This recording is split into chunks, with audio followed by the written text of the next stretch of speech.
बिस्मिल्लाहिर्रहमानिर्रहीम। अस्सलाम वालेकुम बच्चों, आप 19th लेक्चर स्टार्ट करते हैं। आज अगेन हम जैसे हमने 18th लेक्चर किया था, चैप्टर नंबर 4 स्टार्ट किया था, तो 18th लेक्चर में इंट्रोडक्शन था इस चैप्टर का। आज हम इंट्रोडक्शन से आज के लेक्चर में हमने बल्कि पिछले लेक्चर में सीक्वेंसेस किए थे और फिर उसके बाद हमने अल्टरनेटिंग सीक्वेंस भी डिस्कस कर लिया था।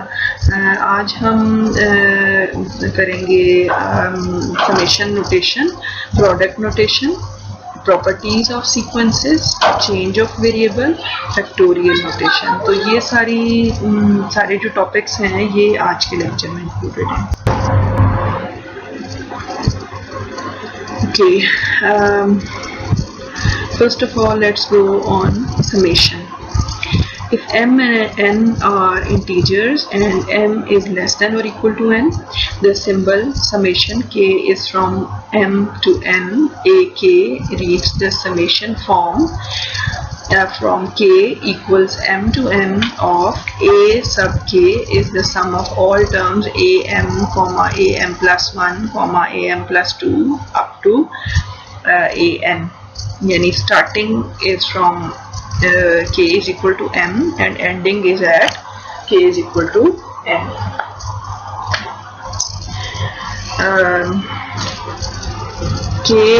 Here we can say summation ak where k is from m to n, that is equal to am plus 1 plus am plus 2 and up to an. यानी k की जो वेरिएशन है वो m से n तक है। ठीक है, ये जो हमने इसको समेशन को हटा के आगे ये जो am plus 1 plus am plus 2 up to an, इसको हम कहते हैं एक्सपेंडेड फॉर्म। ठीक है, यानी ये एक समेशन नोटेशन है जो इस सारे सम को रिप्रेजेंट कर रहा है।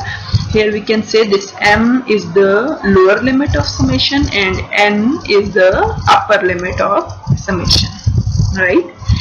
Now let's have some problem, that is the summation from k is equal to 1 to 5 k square. So here we are going to put the lower limit first, like here, that is m.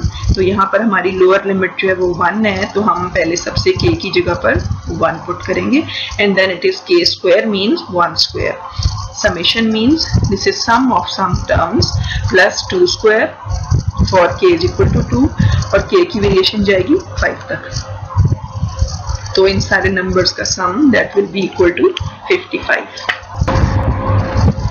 Again we have some summations to compute, that a1 is minus 2, a2 is minus 1, a3 is 0 and a4 is 1 and a5 is equal to 2. Compute the following. So a part is k is from 1 to 5, k is from 2 to 2, k is from 1 to 2, this is a 2k. So for a part, if we write this summation in expanded form, then we can write a1 plus a2 plus a3 plus a4 plus a5. तो इन सारी सबकी values हमें पता है, known है, तो हम इन सबको सम करेंगे and that is equal to 0. b part we can write the summation, क्योंकि k जो है इसकी लोअर लिमिट भी 2 है और अपर लिमिट भी 2 है, therefore we have only one term, so this is a2, right, a2, and that is equal to, we know that is minus 1. Similarly in c we can compute a2k, means k को अगर 1 रखते हैं, so we will get first term as a2 plus, and then if we put k is equal to 2, that is upper limit, तो a4 के साथ ये add हो जाएगा, यानी a2 plus a4 and that is equal to minus 1 plus 1 equal to 0, right? Again we have another problem in which we have summation notation, और इसको फिर हम देखते हैं कि expanded form में कैसे लिखेंगे. This is some kind of alternating series, और alternating series में हमें पता है कि एक टर्म में प्लस साइन है, एक में माइनस साइन है, जो कि इस एक्सप्रेशन से रिप्रेजेंट हो रहा है -1 विद द पावर i। तो इसको जब हम एक्सपेंडेड फॉर्म में लिखेंगे तो हम लिख सकते हैं i is from 0 to n, और फर्स्ट में हम सबसे पहले लोअर लिमिट देंगे यानी i की वैल्यू 0 देंगे। So this is 0 + 1 and -1 with the power 0 plus -1 with the power 1 divided by 1 + 1 and so on. हम वैल्यूज को लेकर जाएंगे कहां तक, अपर लिमिट तक जो कि n है, राइट।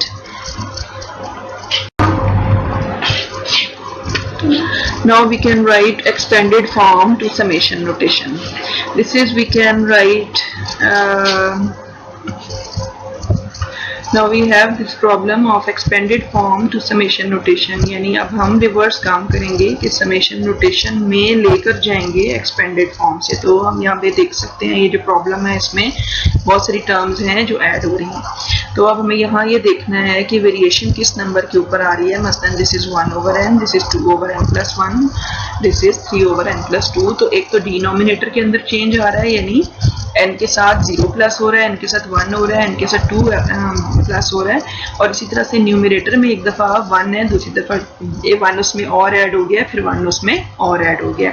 तो if we write this summation over k is from 0 to n, और अगर हम यहाँ पर n + k कर दें क्योंकि फर्स्ट टर्म में k की जगह पर अगर 0 रख देंगे तो ये n टर्म जनरेट हो जाएगी डिनोमिनेटर में, और अगर k को 0 रखेंगे यहाँ पे न्यूमरेटर में तो फिर हम इसको रखेंगे तो 1 इसकी न्यूमरेटर की जो वैल्यू है वो 1 आएगी, जो कि हमारी जो एक्सपेंडेड फॉर्म है उसमें पहली टर्म है 1/n। और जैसे हमें पता है कि हर एक टर्म जो है 1 ऐड करने से बन रही है, तो हमने न्यूमरेटर में k + 1 ले लिया है। जब k को 0 रखेंगे तो पहला न्यूमरेटर आ जाएगा, जब k को 1 रखेंगे तो दूसरा न्यूमरेटर आ जाएगा। इसी तरह से डिनोमिनेटर में आप देखें कि n के साथ k ऐड हो रहा है, जो कि पहली दफा हमने k की जगह 0 रखा तो डिनोमिनेटर भी 7 के साथ जनरेट हो गया, और k के साथ अगर 1 प्लस करेंगे तो न्यूमरेटर भी 1 जनरेट हो जाएगा for k = 0। So in this way we can see कि हम सिर्फ पहली टर्म नहीं बल्कि हमें 2-3 टर्म्स को इस तरह से देखना होगा कि आया कि वो प्रोड्यूस हो रही है by using this summation notation. Now here another problem, what is the value of the expression 1/1 multiplied by 2 plus 1/2 multiplied by 3 plus 1/3 multiplied by 4 plus so on plus 1/n multiplied by n plus 1। When n is equal to 1 क्या होता है, क्या value आती है, n is equal to 2 पर कितनी value और n is equal to 3 पर कितनी वैल्यू है, तो ये हम यहाँ से देख सकते हैं।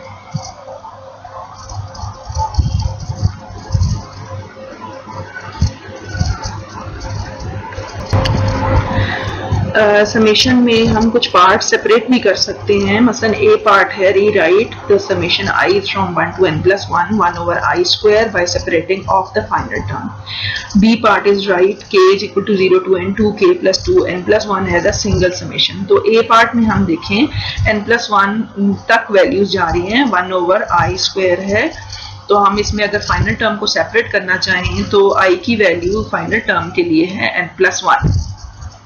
तो अगर हम i की जगह पर n plus 1 रखते हैं तो हमारी जो लास्ट टर्म है वो ये आ जाती है, और लास्ट टर्म से पिछली टर्म के लिए हमें यहाँ पर i की वैल्यू n plus 1 की बजाय n देनी पड़ेगी।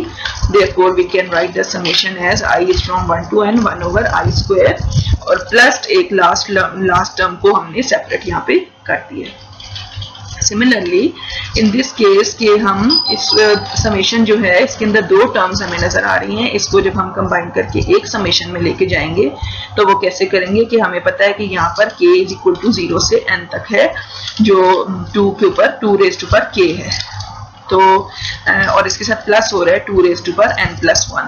तो अगर हम इस 2 को भी ये कंसिडर करें कि इसकी पावर भी k है और k की वैल्यू n plus 1 दे दें, तो हम इसको कंबाइन करके एक ही समेशन में लिख सकते हैं, यानी ये n plus 1 टर्म है जो जिसको कि हम इस समेशन में ऐड कर सकते हैं। यानी k की वेरिएशन देने से कि अगर k की जगह पर n+1 रख दें तो ये टर्म जनरेट हो जाती है। तो हम इसको whole summation k is 0 to n था, हम n+1 तक ले जाएंगे 2 raised to power k की फॉर्म में एक्सप्रेस कर सकते हैं। So whenever we have single summation, we can write 2 summations separately, or we can write 2 summations separately as a single notation or single summation notation, right? Now this is a telescoping sum. Some sums can be transformed into telescoping sum, which then can be rewritten as a simple expression. For instance, observe that 1 over k minus 1 over k plus 1 is equal to, इसका LCM लेके तो हम ये लिख सकते हैं, use this identity to find a simple expression for this. तो हम यहाँ पर करने क्या जा रहे हैं, 1 over k into k plus 1 को रिप्लेस करेंगे ये जो एक्सप्रेशन है 1 over k minus 1 over k plus 1 से।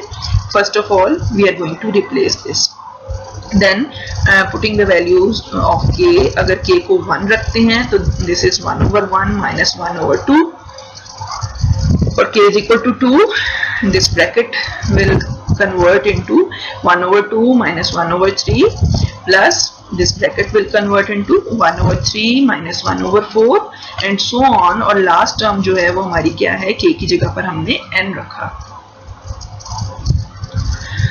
And this way we can see कि फर्स्ट ब्रैकेट में -1/2 है और सेकेंड ब्रैकेट में +1/2 है, फिर इसी तरह से -1/3 है, +1/3 है, -1/4 है, +1/4 है, and so on. Last bracket में 1 over n जो है इससे पिछली वाली ब्रैकेट में -1 over n से कैंसिल हो जाएगा and we will have 1 minus 1 over n+1 final जो टोटल हमारा सम है, and this we can say this is a telescoping sum. Now we have some product notation जिसको कि हम पाई का एक साइन है उससे रिप्रेजेंट करते हैं, और इसमें भी बिल्कुल जैसे समेशन में हमने लिखी इनिशियल वैल्यू और फाइनल वैल्यू तो वो उसी तरह से ही आएंगी, लेकिन फर्क क्या होगा, यहाँ पर जो नोटेशन है ये प्रोडक्ट की है, यानी am जो k की वैल्यू m रखने से जो टर्म आती है वो am है, और k की फिर उसके बाद नेक्स्ट टर्म m+1 होगी, तो am+1 and up to last term जो है वहां पर k की जगह पर n रखेंगे तो हमारी an टर्म्स आ जाएगी, लेकिन होगा क्या, ये सारी टर्म्स आपस में मल्टीप्लाई हो जाएंगी, right. Here we have to compute the following products. तो ये पाई जो है ये प्रोडक्ट है कि 1 से 5 तक मीन्स 5 टर्म्स का प्रोडक्ट है, तो जब हम इसको कैलकुलेट करेंगे तो you can see this is for k is equal to 1, 1 multiplied by 2, 3, 4 and 5 and so, and the result is 120. Similarly in B part we have k over k plus 1 and k is from 1 to 1 means there is only one term here, that is 1 over k is equal to 1 रखेंगे तो 1 plus 1 is 1 over 2. Here are some properties of summation that we can write के हमारा एक summation है k m से n तक, दूसरा भी k m से n तक है, दो series and different a k है और b k, तो हम इनको कंबाइन करके एक ही summation notation के अंदर write कर सकते हैं. Number 2 property is that summation notation and c is some number multiplying or some real number, then we can write real number inside that summation notation. Number 3 is कि अगर दो products हैं तो हम उन दोनों प्रोडक्ट्स को कंबाइन करके एक प्रोडक्ट में लिख सकते हैं, एक ही प्रोडक्ट नोटेशन दे दें और आगे दोनों मल्टीप्लाई कर दें, राइट। एग्जांपल्स देखते हैं प्रॉपर्टीज यूज करके जब हम यहाँ पर करते हैं, तो ए पार्ट में देखेंगे ए के प्लस 2 टाइम्स बी के। और एग्जांपल्स हैं हमारे पास जो जिनमें की प्रॉपर्टीज यूज हो रही हैं, वेयर लेट ए के इज के प्लस 1 एंड बी के इज के माइनस 1 फॉर ऑल इंटीजर्स के, right each of the following expressions as a single summation or product. A is summation ak plus 2 times summation bk and b is pi ak multiplied by pi bk. तो a को पहले solve करते हैं, तो a में a के को substitute कर दें और b के को भी सब्स्टिट्यूट कर दें। नेक्स्ट स्टेप में हम देख सकते हैं कि ये 2 मल्टीप्लाई हो रहा है समेशन के साथ, तो इसको हम समेशन के अंदर शिफ्ट कर सकते हैं और उसके अंदर शिफ्ट करने के बाद हम समेशन पे उसकी वैल्यू दे सकते हैं, यानी k is m to n, ये हम 2 मल्टीप्लाइड बाय k माइनस 1, ये इसके साथ मल्टीप्लाई हो जाएगा। And then this is k, हम k m से लेकर n तक है, और यहाँ पर हम इन दोनों को ऐड कर सकते हैं एक ही समेशन के अंदर, k is equal to m to n। इन दोनों को आपस में सिंप्लीफाई कर सकते हैं, k plus 1 plus 2k minus 2, तो ये हमारा ऐड करने से 3k माइनस 1 आ जाता है। बी पार्ट को जब सॉल्व करेंगे तो हम इसकी प्रॉपर्टी प्रोडक्ट के लिए जो है वो यूज करेंगे, यानी प्रोडक्ट में हम दो अगर प्रोडक्ट्स हैं तो उनको एक ही प्रोडक्ट के फॉर्म में लिख सकते हैं, अगर प्रोडक्ट में हमारी इनिशियल और फाइनल टर्म सेम है तो इसको लिख सकते हैं k plus 1 into k minus 1, and then it will be k square minus 1,